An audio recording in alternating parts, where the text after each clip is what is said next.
নমস্কার, গীতাঞ্জলি সঙ্গীত শিক্ষায়তনের পক্ষ থেকে সকলকে জানাই শীতের উষ্ণ অভ্যর্থনা।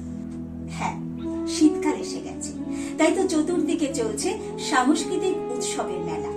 আর ঠিক সেই সময় গীতাঞ্জলি সঙ্গীত শিক্ষায়তন তাদের বাৎসরিক অনুষ্ঠান এবং পুরস্কার বিতরণী অনুষ্ঠানের ডালি নিয়ে আসছে কামিনী স্কুল লেনের বারোয়ারি তলায়।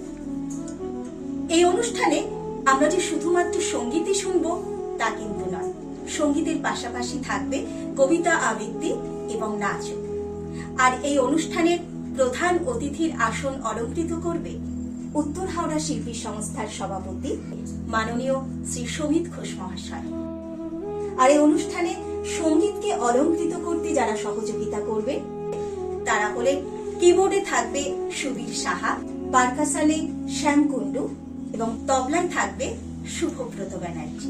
আর সঙ্গীত পরিবেশনায় থাকবে গীতাঞ্জলি সঙ্গীত শিক্ষায়তনের এই সকল শিক্ষার্থীরা। আর এই সমগ্র অনুষ্ঠানের পরিচালনায় থাকবে মৌসুমী ব্যানার্জি। আর অনুষ্ঠান সঞ্চালনায় থাকবো আমি সীমা। তাই আমাদের সকলের তরফ থেকে আপনাদের কাছে একান্ত অনুরোধ, আপনারা সকলে ওই দিন অর্থাৎ আগামী 22শে ডিসেম্বর 2024 রবিবার ঠিক সন্ধ্যা 5:30টায় শালকিয়া কামিনী স্কুল লেনের বারোয়ারি তলায় উপস্থিত থেকে আমাদের সমগ্র অনুষ্ঠানটি পরিপূর্ণ করে তুলতে সহযোগিতা করবে। ধন্যবাদ।